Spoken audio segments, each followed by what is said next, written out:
নবম শ্রেণীর পরিমাপের ত্রিকোণমিতি জানার জন্য আমাদের সর্বপ্রথম ত্রিকোণমিতি এটা আসলে কি।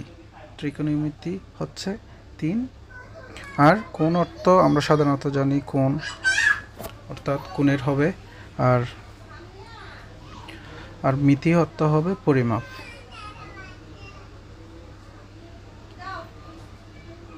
অর্থাৎ ত্রিকোণমিতি অর্থ হচ্ছে 3 কোণের পরিমাপ। ঠিক একইভাবে আমরা ইংরেজিতে ট্রাইগোনোমেট্রি অর্থ জানব। যেখানে ট্রাই অর্থ হচ্ছে 3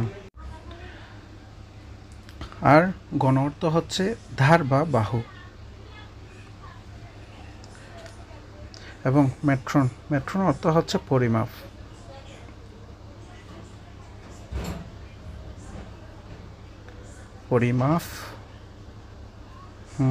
অর্থাৎ ট্রাইগোনোমেট্রি অর্থ হচ্ছে 3 ধার বা বাহু এর পরিমাপ। অর্থাৎ ত্রিকোণমিতি আর ট্রাইগোনোমেট্রির মধ্যে পার্থক্য সেম। অর্থাৎ ত্রিকোণমিতি অর্থ হচ্ছে 3 কোণের পরিমাপ আর ট্রাইগোনোমেট্রি 3 বাহু বা ধারের পরিমাপ। অর্থাৎ সেম।